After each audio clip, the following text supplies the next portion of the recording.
Dans une première partie, j'ai défini ce qu'est la stratégie. J'ai associé les éléments de caractérisation et j'ai répondu à la question « Comment globalement élaborer une stratégie ?»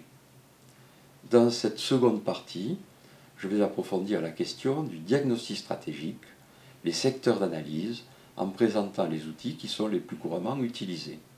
Enfin, la troisième partie sera consacrée au choix des axes stratégiques et au déploiement de la stratégie. Je voudrais ajouter que tous les tableaux présentés dans la vidéo sont complétés concrètement à partir des exemples certes partiels mais réels d'une école d'ingénieurs. Dans la deuxième partie, je vous propose sans plus attendre d'examiner les secteurs dans lesquels exercer l'analyse stratégique et les outils qui vont aider à la réaliser. Quels sont tout d'abord les secteurs à explorer au cours de la phase de diagnostic stratégique? Eh bien, le diagnostic porte généralement sur 8 secteurs. D'abord, l'environnement, qui est l'ensemble des éléments qui constituent le voisinage de l'établissement et qui sont susceptibles d'interagir avec lui directement ou indirectement. Le deuxième secteur présente les capacités stratégiques, c'est-à-dire l'ensemble des ressources tangibles, financières, ressources humaines, compétences, ressources physiques, ressources organisationnelles également, et les ressources intangibles, savoir-faire, brevets, marques, images, alliances. Il faut noter que l'examen des structures organisationnelles, le rôle, les responsabilités, les positions hiérarchiques des différentes personnes, et aussi les systèmes de coordination organisationnelle, sont convoqués.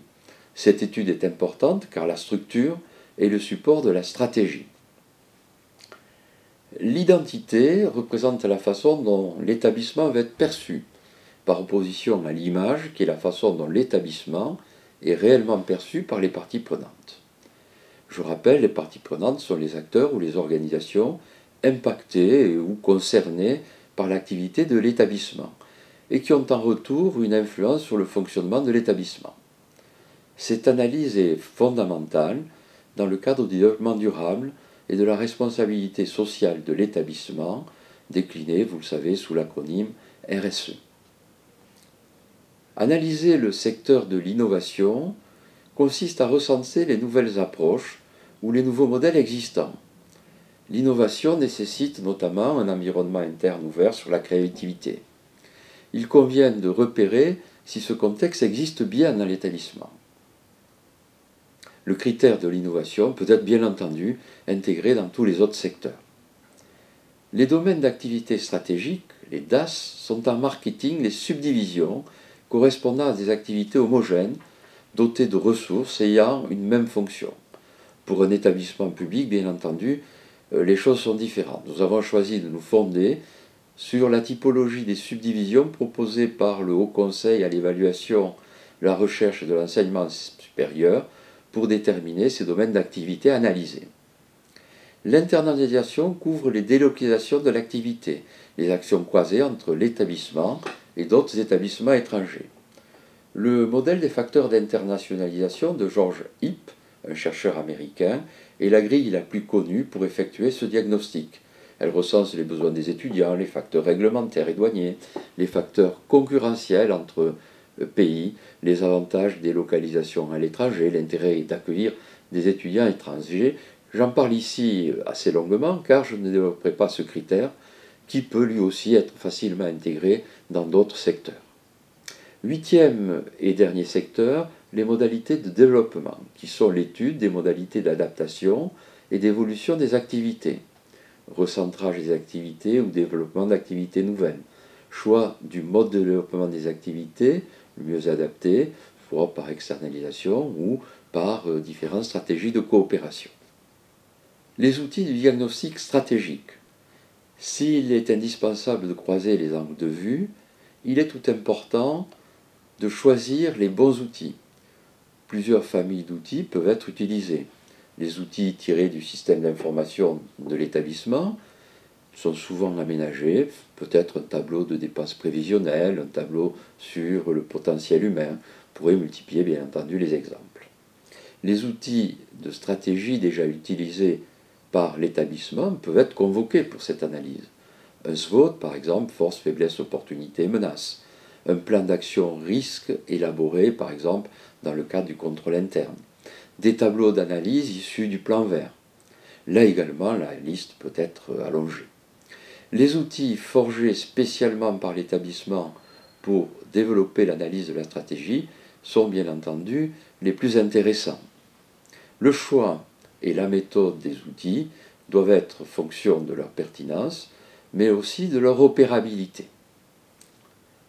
Je vous propose de faire un premier diagnostic, de regarder, de constituer une cartographie de l'environnement. La méthode dite PESTEL est l'outil le plus répandu pour procéder à ce type d'analyse. PESTEL est l'acronyme pour politique, économique, sociologique, technologique, écologique, juridique. Pour donner de la couleur au tableau, je l'ai complété à partir de divers éléments vraisemblables. Bien entendu, cette illustration est incomplète et devrait être enrichie si l'on voulait avoir un tableau complet. Le tableau suivant est un tableau simplissime, mais extrêmement utile, car il présente les prévisions de dépenses d'un budget primitif par des croisements inhabituels. Les grandes masses du budget, fonctionnement, investissement, masse salariale, sont associées aux grands secteurs d'activité d'un établissement, la formation, la recherche et les fonctions support. En d'autres termes, il permet de repérer le poids budgétaire global de chaque secteur et, en son sein, le poids relatif des dépenses de fonctionnement, d'investissement ou des dépenses de masse salariale. Mis sur une grille associant plusieurs années, c'est un tableau de tendance très précieux. Qui pourrait penser que dans cet exemple réel, je le souligne, d'une école d'ingénieurs, le poids de la recherche soit si fort? Les ressources doivent faire l'objet d'un repérage de façon à pouvoir accompagner de manière significative la stratégie de l'établissement. Les ressources, je vous le rappelle, doivent être disposées au mieux des priorités. Le premier tableau présenté permet le repérage des capacités, laissées en quelque sorte en jachère, en comparant les corps de référence pour les billes ATSS avec la détention de titres et diplômes plus élevés que ceux requis pour le recrutement. Il y a là un capital, vous le comprenez, de connaissances, un capital cognitif à exploiter. Ce diagnostic réel a été réalisé pour alimenter très concrètement les données utiles pour la gestion prévisionnelle des emplois et des compétences de l'établissement. Il intervient aussi pour soutenir la responsabilité sociale de l'établissement en prenant en compte notamment la gestion de la diversité et la richesse du capital humain. Le second tableau est du domaine plutôt quantitatif. Il permet de travailler sur les départs et donc sur le recrutement après analyse des besoins immédiats et futurs. On pourrait parler à bon escient d'un tableau permettant d'alimenter un travail sur la soutenabilité des recrutements. Il y a un impact également dans le domaine financier et plus particulièrement sur la masse salariale. Ces deux tableaux, finalement assez banals dans leur conception, recèlent une vraie richesse permettant de bâtir des plans d'action et des plans d'avenir. Je voudrais, à ce moment-là de l'exposé, insister sur un point. Les chiffres et les indicateurs ne sont pas tout. Il est évident qu'il convient d'inviter dans l'analyse d'autres éléments. Comme on peut le pressentir, la capacité stratégique ne dépend pas seulement de l'existence de ressources, mais peut-être davantage des procédures et de l'environnement social qui permettent de les employer avec souplesse, de les mettre en valeur et de les mobiliser. Les capacités à évoluer de façon dynamique pour répondre aux exigences d'un environnement mouvant est un facteur également déterminant. C'est ce que je nommerai volontiers l'esprit d'innovation. Passons, si vous le voulez bien, maintenant au diagnostic, à la cartographie de la structure. La cartographie ci-dessous vise à répondre aux questions suivantes. Quelles sont au sein de la structure les subdivisions de l'établissement, les services ou les unités si l'on préfère? Quelles sont les formes d'organisation des services? Quel est le degré d'explicitation des règles de fonctionnement des services, appelées formalisation? Quels sont les liens entre eux avec les autres éléments de la structure, notamment avec les organes, les conseils, les comités, les commissions? Quel regard évaluatif peut-on porter sur le dispositif? Aujourd'hui, la recherche de la meilleure organisation ne doit pas exclure la juxtaposition de plusieurs types de structures, chaque fois la mieux adaptée à une situation donnée, et donc vous l'imaginez, plusieurs structures peuvent coexister au sein d'un même établissement. On est là dans la normalité. La coordination de la structure, qui s'exprime dans les tableaux présentés ci-dessous, vise à répondre à la question: quelles sont les formes de coordination au sein de la structure? On trouvera les organes, les comités, les commissions et diverses autres formes de collaboration. Le tableau répond aussi aux questions sur les éléments de coordination, pour savoir s'ils sont centralisés ou déconcentrés. Quel est leur domaine de compétence, leur responsabilité, leur composition, qui pilote quoi, quelle est la date de la première évolution.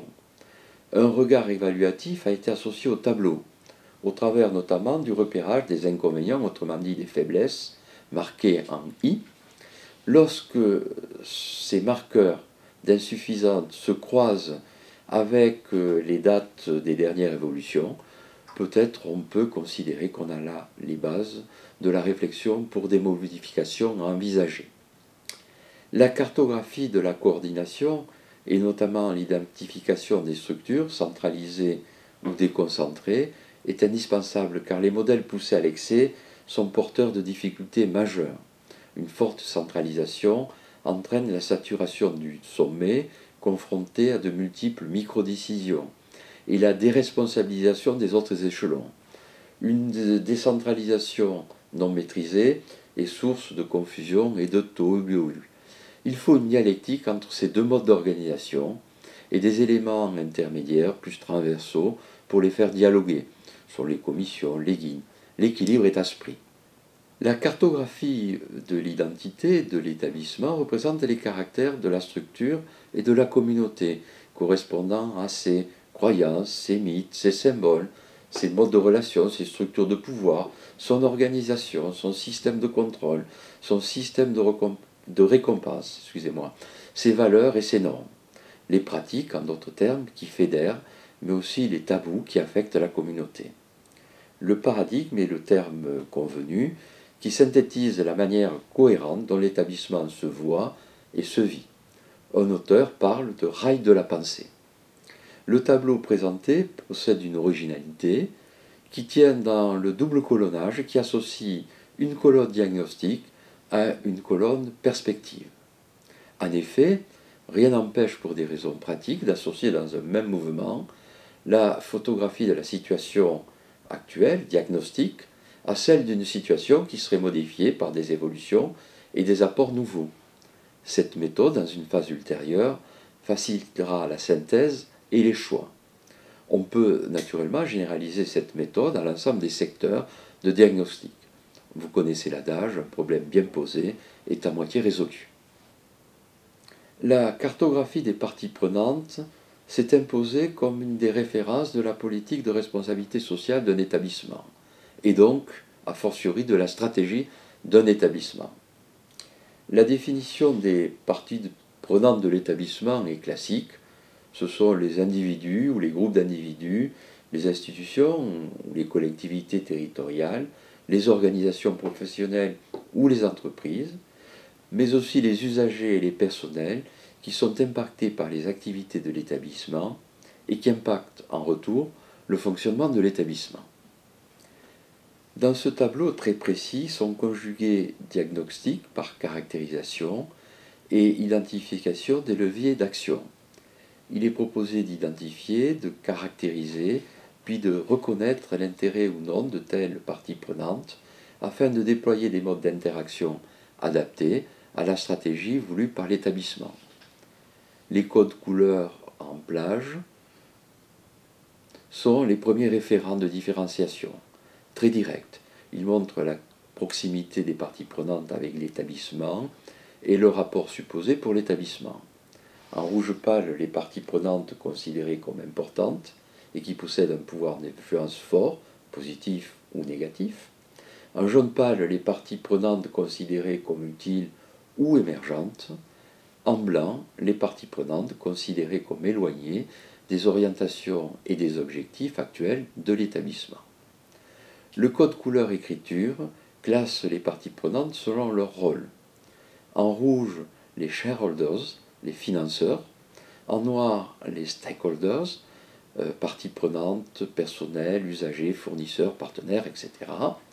En vert, les rule-holders, les fournisseurs de règles, États, communes, autres organisations que vous pouvez trouver dans le tableau. La typologie des parties prenantes se fonde, elle, sur le positionnement des parties prenantes et leur mode d'action par rapport à l'établissement. Parties prenantes normatives sont les parties prenantes qui établissent des règles que l'établissement doit appliquer. Les parties prenantes partenaires, ce sont celles qui sont en interaction fréquente avec l'établissement pour engager une collaboration, apporter une aide. Les parties prenantes fonctionnelles sont celles qui peuvent être sollicitées par l'établissement pour lui apporter une contribution. La partie prenante usagée est celle qui bénéficie directement de l'activité de l'établissement. Les modes d'interaction avec l'établissement sont également définis dans ce tableau. L'information consiste à transmettre des données, à partager ce qui présente un intérêt ou peut avoir un impact pour les parties prenantes, sous forme de contacts, de rencontres. La concertation, elle, permet à l'établissement d'échanger, d'agir de concert avec les parties prenantes dans l'élaboration des décisions, par des colloques, par le dialogue social, etc. L'association ou intégration implique les parties prenantes qui ont la possibilité d'influencer l'élaboration de la mise en œuvre des décisions, à travers d'enquêtes, de consultations. La contractualisation, quant à elle, formalise dans un document écrit l'engagement des parties prenantes avec l'établissement. Ce sont les partenariats, les conventions, les contrats, les pactes, les mécénats, etc. Les évolutions souhaitées sont notées sous les rubriques et les colonnes, levier d'évolution, responsable, calendrier. Passons maintenant, si vous le voulez bien, à la cartographie des domaines d'activité stratégique, les DAS. Je parlais tout à l'heure d'utiliser des documents constitués, en voici un exemple. L'option retenue a été de s'appuyer sur les domaines définis dans le fichier d'auto-évaluation pour le Haut Comité d'évaluation de la recherche et de l'enseignement supérieur. Les rubriques définies s'intitulaient Stratégie et gouvernance, recherche et formation, réussite des étudiants, valorisation et culture scientifique, relations européennes et internationales, et enfin pilotage et gestion. L'analyse des niveaux de développement des activités permet d'apprécier, dans un environnement donné, la trajectoire de l'établissement. Les forces et faiblesses de ce diagnostic permettent d'identifier la situation actuelle de l'établissement, de diagnostiquer l'état à un instant T. Les opportunités et les menaces permettent d'avoir une vision, une analyse tournée vers le futur, en identifiant des projections. Je vous livre dans cet exemple un extrait très mince, quelques lignes de rubrique d'un document qui, dans la réalité, comprend une cinquantaine de pages. Le diagnostic des modalités d'évolution et des développements des activités est, disons-le sans embâge, la construction la plus difficile. Mais c'est un tableau essentiel pour analyser la façon dont un établissement entend développer ses activités. La différenciation est un mot convenu de spécialistes, je vous l'accorde, qui permet de faire ressortir le niveau d'évolution d'une activité, soit vers la spécialisation, on pourrait aussi parler de développement de niche, ou soit vers la généralisation, et souvent en même temps vers la simplification. La diversification est encore un vocable d'initié qui permet d'exprimer, après analyse, le type d'évolution qui semble le plus favorable entre le développement d'une activité en interne ou le développement en collaboration ou, si vous préférez, en externe. Les deux niveaux peuvent bien entendu se conjuguer. Dans l'exemple proposé, la ligne supérieure est l'illustration du développement d'une activité déployée par élargissement du dispositif confié en externe à un organisme coopératif de gestion, soutenu par une politique d'aide généralisée. À l'inverse, la seconde ligne montre un développement de niche. Les outils expriment clairement au sein des secteurs les situations problématiques et les leviers sur lesquels agir. À la suite, l'établissement peut s'emparer des pistes d'évolution ouvertes par le diagnostic pour conserver son attractivité et son niveau de performance. Il conviendra dans la troisième partie de procéder aux choix stratégiques et d'accompagner par une conduite du changement habile l'ensemble des objectifs et les actions stratégiques.